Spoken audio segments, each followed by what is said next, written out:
자, 이 참사에 대한 원인, 지금 뭐 계속 조사가 이루어지고 있는데 뭐 일각에서는 굉장히 오래 걸릴 것이다 이런 말까지 나오거든요. 지금부터 좀 이 얘기 좀 다뤄보겠는데요. 전문가 좀 모셨습니다. 심재동 세안대 항공정비학과 교수 나와 계십니다. 안녕하십니까? 네, 안녕하십니까. 지금 신 교수님께서는 뭐 항공사고 조사 그리고 정비 분야 전문가로 좀 알려주셨는데 우선 이 사고 원인 파악에 얼마나 지금 걸릴 것으로 예상을 해야 될까요? 항공사고는 일반적으로 이제 여러분들이 많이 들으셔서 알겠지만 최소 6개월에서 한 2년 정도 걸린다고 합니다. 아, 근데 사실 사고 조사의 단계는 이제 사실 조사 단계, 그다음에 이제 분석 단계, 그리고 이제 원인 단계가 있고요. 최종적으로는 보고서를 내서 안전 개선 권고까지 내야 되는 그런 장시간에 걸치는 시간이 걸리기 때문에 예. 그런 오랜 시간이 걸리는 것이고요. 지금 이제 여러 국민들이 생각하시는 1차 원인에 대한 부분들은 아마도 좀 조속한 시간 내에 나올 수 있다라고 생각을 합니다. 1차 원인이 조속한 시간 내에 나올 거라 그러면 어느 정도 기간을 생각해야 됩니까? 그러니까 이 1차 원인이라고 하는 말씀은 이제 사실조사 단계를 예. 말하거든요. 그러면 그런 부분들은 지금 이제 우리가 흔히 말하는 블랙박스, FDR이나 CBR에 그런 데이터가 나오고 그다음에 이제 거기에 필요한 항공기의 실질적인 검증 예. 단계가 지나면 그래서 저는 최소 이거를 이제 빨리 판단한다면 예.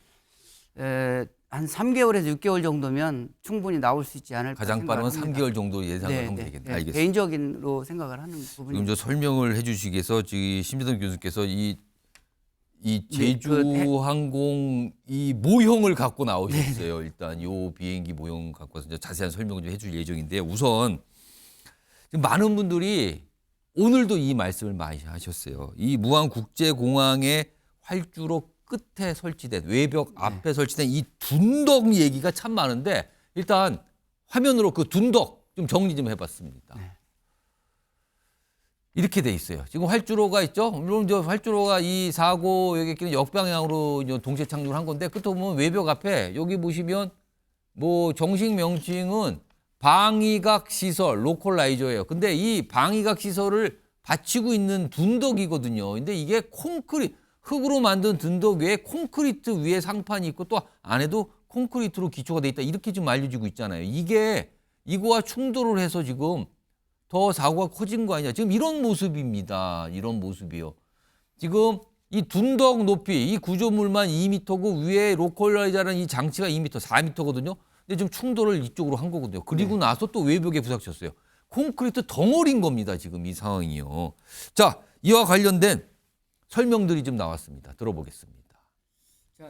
활주로 표면하고 같은 높이에 설치가 되고 공항에 설치되는 모든 물체들은 항공기가 접촉하게 되면 항공기가 손상되는 것보다는 그 물체가 풀어져 나가도록 그렇게 설계하게 돼 있어요. 방위각 지시기가 없었을 때 얼마만큼의 충격이 줄어들고 사망자가 줄어들 수 있을지는 정확하게 파악할 수는 없지만 지금 현재 상태로서는 그 방위각 지시기 구조물에 부딪힌 것이 가장 큰 충격과 화재 발생 요인이라고 볼 수가 있겠죠. 공항에 있는 활주로 종단 안전 구역 내에 어떤 설치할 때 적용되는 여러 가지 규정들이 있습니다. 근데 그 종단 안전 구역을 벗어나서는 이런 어떤 여러 가지 규정들이 적용되지 않는다. 저희 무안 쪽은 그런 어떤 그 범위 밖에 있었기 때문에 여러 가지 제한된 어떤 그 이제 규정들이 적용되지 않고 있다. 비바람이나 이게 흔들리면 안 되니까 보정시키기 위해서 하는 거거든요. 종단 안전구역 밖에 있으니까 저희는 그 재료에 제한을 받지 않는다고 생각을 해서 판단을 해서 저 콘크리트 지지대를 갖다가 받친 거거든요. 무안공항 참사 초기에 무안공항 사고 이렇게 하는 부분에 대해서도 논란이 있었던 걸로 이해를 합니다만 제주항공이 들어가는 게 저로서는 맞다 이렇게 저도 생각을 하고요. 명확한 그런 로컬라이저라든가 공항 시설이 이번 사고의 원인이라고 해석되기는 않을 것 같습니다. 사고의 원인하고 로컬라이저 부분 다른 차원으로 다뤄질 것 같습니다. 자, 심재동 교수님. 지금 무안공항에 콘크리트 지지대가 설치됐고 거기에 로컬라이저가 설치됐다. 이 콘크리트 지지대와 충돌을 먼저 하고 그다음에 외벽과 또 충돌하고 이렇게 된 건데 이걸 어떻게 봐야 됩니까? 다른 나라도 이런 콘크리트 지지대 시설이 설치된 곳이 있습니까? 네, 실질적으로 이 로컬라이저 시설은 이제 계기 착륙 시설, 즉 ILS를 위한 글라이드 슬롭과 로컬라이저 안테나인데요. 예. 그 사실은 그 로컬라이저의 핵심은 공항 지표면과 수평을 이루는 게 핵심입니다. 예. 그러다 보니까 무안공항 같은 경우는 공항의 수평면을 따라서 그 가다 보니까 예. 로컬라이저 현재 설치된 로컬라이저 안테나의 위치가 음. 공항 종단 표면, 공항 안전 그 표면을 법적으로 지난 위치에 있다라고 지금 국토부에서도 주장을 하고 있는 것이고요. 예. 그러니까 공항 당시 설치 당시에는 그 법적으로 로컬라이저 안테나의 수평면으로 맞춰야 되기 때문에 예. 그런데 공교롭게도 무안 공항이 이렇게 지금 내려가면서 그 화면에 보니까 네, 약간 화면, 내려가 네. 낮은 지역이라 그래요. 그 위치가. 그런 상황으로 됐기 때문에 그 수평면을 맞추기 위해서 콘크리트를 올려서 수평을 맞춘 거로 보여지고 있고요. 예. 그러나 대부분의 그 지금 저 안테나는 항공기의 그 그 수평을 맞춰주는 거기 때문에 만약에 안테나가 바람에 흔들린다든지 어떠한 물론 아이카오의 기준에 의하면 어떤 부서지기 쉬운 물질로 해야 된다라는 예. 그런 부분이 있는데 그것은 안테나의 어떤 그 재질 이런 것들을 포함하는 이야기하는 것이라고 설명을 할 수 있고요. 그리고 저 또한 저 사고가 저런 그 로컬라이저의 안테나의 둔덕이 예. 요번 사고에 화재에 이르게 한 어떤 원인은 될 수 있을지언정 예. 어떤 주 사고의 원인에서는 좀 배제되기 때문에 예. 저 부분은 다르게 생각해야 된다라고 저는 생각을 하고 있습니다. 혹시 피해가 더 커지게 된 이유로 볼 가능성이 있을까요? 지금 이 사고의 그 과정 중에서는 그런 부분을 전혀 배제할 수 없다라고 할 수는 없습니다. 알겠습니다. 지금 무안공항과 다른 공항에 설치된 이 로컬라이저 시설 이걸 좀 비교 좀 해보겠습니다. 사진도 있고 그림도 좀 준비된 게 화면에 있습니다. 여기 보시면 인천국제공항은 저렇게 평지예요. 평지에 그냥 안테나 시설만 이렇게 박혀 있죠. 그리고 저 시설은 뭐 금속 재질이기 때문에 뭐 비행기가 만약에 충돌해도 그냥 밀고 가는 시설이 되겠죠. 반면에 무안국제공항의 외벽 안쪽에 보시면 저렇게 높은 둔덕 그 위에 콘크리트 상판처럼 돼 있거든요. 그리고 지금 저 둔덕 안에도 뭔가 콘크리트 지지대가 돼 있다라고 좀 알려지고 있는데 확연한 차이를 보이긴 하군요. 심대정 교수님, 네. 오늘 보도된 내용에 따르면은 이게 보도된 내용이에요. 그러니까 네네. 조금 더 확인이 필요하지만 한국공항공사가 무안공항 설계 용역을 입찰 공고할 때 이 로컬라이저 관련 시설 뭐 지지대나 이런 걸 좀 부서지기 쉽게 하라 네. 이런 지침을 내렸다는데 이건 어떻게 된 겁니까 그러면은? 그러니까 그런 부분은 아마도 그 안테나에 대한 부분을 예. 그렇게 이해한 것이 아닌가 생각을 하고요. 어. 일부 공항에서는 지금 여수나 다른 또는 해외 공항 일부 사례에서도 예. 아마도 저 인천공항도 베이스면은 일종의 이제 저 안테나를 지지하는 부분은 단단한 것으로 보여지고 있습니다. 왜냐하면 저 안테나가 그 아까 말씀드린 대로 바람이나 이런 거에 흔들려서 전파에 어떤 변화를 주면 안 되기 때문에 그래서 그 무안공항은 저런 위치를 높였다고 하는 그 부분이 좀 문제가 될 것 같습니다. 알겠습니다. 일단 이 둔덕을 놓고 많은 얘기가 나와 있어요. 그렇게 왜 콘크리트 덩어리잖아요. 그렇게 되면은. 자, 이런 가운데 랜딩 기어 얘기도 계속 이어지고 있죠. 왜 동체 착륙을 하는 그러니까 랜딩 기어가 나오질 않은 거, 작동을 안 한 거죠. 그래서 그냥 비행기 몸체로 착륙할 수밖에 없는 상황이 된 거잖아요. 랜딩 기어가 제대로 작동했어서 문제가 발생을 안 했을 텐데요. 자, 이와 관련된 여러 가지 설명들이 좀 있습니다. 들어보시죠. 불꽃이 보이는 거예요. 친구들한테 야 이거 엔진 고장 났다 하고 카메라를 이렇게 돌리고 나서 마지막 찍은 게 이제 정확하게 찍힌 거죠. 9시에 그 무안공항에 도착하는 비행기 때문에 전화 한번 드렸거든요. 안전하게 착륙했나요? 오른쪽 엔진에서 뭐 불꽃이 막 튀더라고요. 이제 목격자 진술로 해서 1차 착륙 때 랜딩 기어가 작동을 했고 오케이는 2차 착륙 때 작동을 안 했다. 이런 보도가 나왔는데 사고조사위원회에서 지금 여러 가지 조사 자료를 이제 모으고 있는 중입니다. 그래서 아마 그 조사가 진행되는 과정에 뭐 이런 어떤 정보들이 계속 이제 아마 공개되는 것은 조금 제한이 될 것 같습니다. 그래서 어느 정도 지금 이제 조사가 시작된 단계이기 때문에 사조위에서 이런 정보들 저런 정보들 종합해서 조사 과정이 진행될 계획이라는 말씀을 드리겠습니다. 자, 이 사고 여객기의 랜딩 기어와 관련해서 새롭게 공개된 내용이 좀 있습니다. 사진 하나가 최근에 좀 공개가 됐죠. 화면으로 보겠습니다.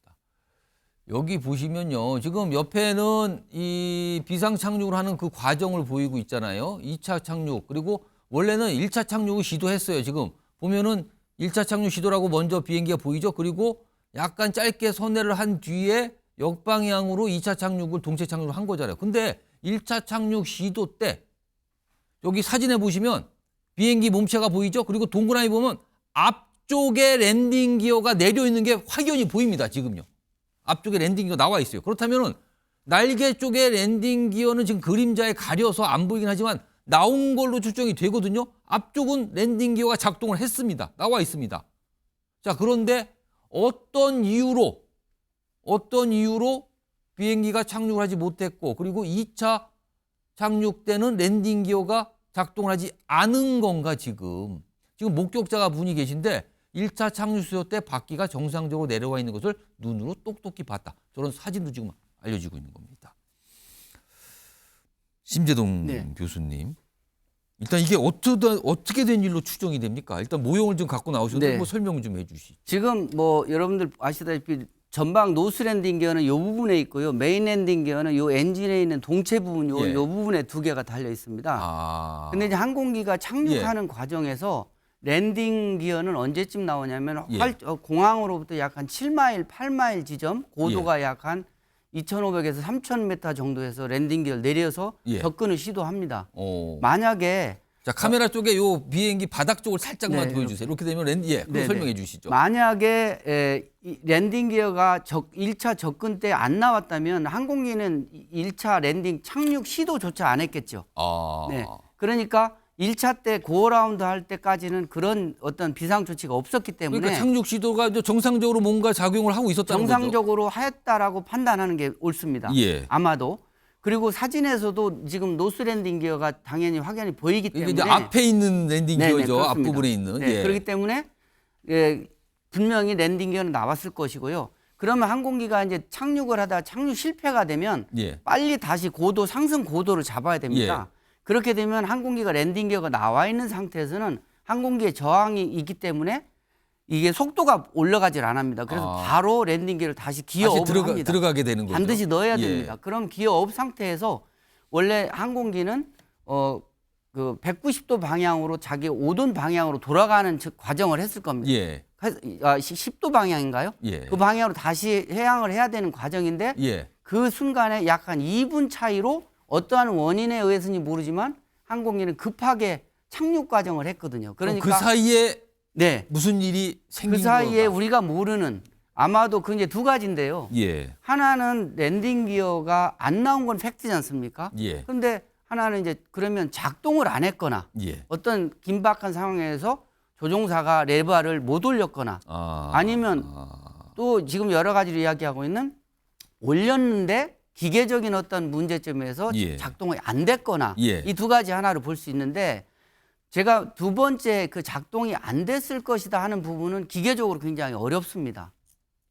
왜냐하면 지금 랜딩 기어는 설령 우측 엔진에 손상이 있다 하더라도 예. 랜딩 기어의 작동은 이제 각각의 유압 펌프 모터에서 작동을 하는데 엔진에 두 개씩의 유압 모터가 달려 있습니다. 유압 작동기가 엔진의 회전수에 의해서 돌아가는 모터와 또 전기에 의해서 돌아가는 모터가 각각 엔진에 두 개씩 달려 있거든요. 예. 그러면 그 중에 하나가 고장나면 이 조종석에서 이 트랜스퍼를 해가지고 그 하이드롤 소스를 받을 수가 있고요. 예. 설령 한쪽의 엔진이 망가지더라도 이 1번 엔진의 유압을 가지고 둘 다 작동을 할 수가 있습니다. 예. 그리고 그것도 안 된다 할 경우에는 뭐 그 수동으로 조종사가 이제 레버를 당겨서 할 수 있는데 그거는 이제 한 시간이 걸리기 때문에 2분 상황에서는 그것이 되게 어려울 것이다라고 추측을 하고 있습니다.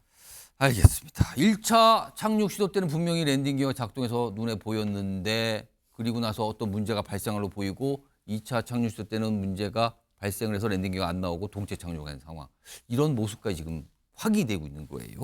이런 가운데요. 지금 아직은 사고의 원인 뭐 시간이 많이 걸리지만 모르지만요. 이 제주항공 여객기의 어떤 운항 시간, 그다음에 뭐 비행 관련된 내용 이런 게 좀 보도 통해서 알려지는데 화면으로 좀 정리해 보겠습니다. 여기 보시면요. 올해 3분기 여객기 한 대당 월 평균 운항 시간, 여객기 한 대당 운항 시간을 평균으로 잡은 거예요. 제주항공이 제일 깁니다. 418시간. 제일 작게는 335시간도 있는데 가장 길어요. 그리고 이 사고기가 참사 전에 대략 한 48시간 동안 비행 숫자가 굉장히 많았다는 얘기가 나요. 여기 보면 사고 전 이틀간 48시간 동안 13차례 운항을 했다. 심지동 교수님, 이거는 어떻게 봐야 되는 겁니까? 지금 사실 그 우리 항공 시장이 코로나 이후에 상당한 변화를 가지고 있습니다. 예. 그런데 지금 항공사들은 이제 지금 이때 이제 상당히 운항을 많이 해야 되겠죠. 또 예. 국민들도 항공을 이용하려고 하는 사람들이 많고 예. 그 중에서도 제주항공이 타 항공사에 비해서는 굉장히 저렇게 바쁘게 움직이고 있다고 하는 것은 예. 두 가지 측면인데요. 항공기도 나름대로 어떤 그 결함에 대한 잠재력이 다른 항공사보다 높아질 수가 있다. 또 한 가지는 더욱 중요한 것은 항공 종사자들, 즉 예. 조종사, 정비사, 운항관리사라든지 이런 종사자들에 대한 피로도도 다른 회사보다는 더 아무래도 높아질 개연성이 있기 때문에 이번 차제에 저런 부분까지도 회사나 또는 국토부에서 저런 부분을 면밀히 좀 검토해서 예. 직원들의 어떤 피로도나 또는 항공기의 어떤 결함 가능성에 대한 부분들을 좀 면밀히 검토하는 계기가 됐으면 좋겠다고 생각을 합니다. 심재영 교수님, 시간이 많죠. 제가 한 1분 정도만 드릴 텐데요. 이런 참사 재발을 막으려면 이건 꼭 지금 조치를 취해야 된다. 이건 꼭 필요하다. 어떤 게 있습니까? 사실 여러 가지가 있습니다. 여러 가지가 예. 있는데 우선은 지금 현재 그 제가 생각할 때는 우리나라의 많은 항공사들이 지금 굉장히 바쁘게 운영을 하고 있고 예. 그런 부분에서는 모든 부분을 안전에 대한 불감증 예. 또는 그런 또 직원들에 대한 사기 예. 또는 직원들에 대한 피로도 이런 부분들을 전체적으로 검토해서 예. 그게 우리 회사에 어떤 위기가 없는지 또는 어떠한 그런 잠재력 사고에 대한 잠재력이 없는지를 전체적으로 종합해서 국토부가 최종적인 어떤 예. 사고 재발 방지안을 창출해내야 된다라고 생각을 하고 있습니다. 알겠습니다. 이 제주항공여객기 참사와 관련된 계속 소식들이 들어오고 있거든요. 그건 아마 좀 여러 가지 조사 내용들도 향후에 나올 것으로 좀 기다려 보겠습니다.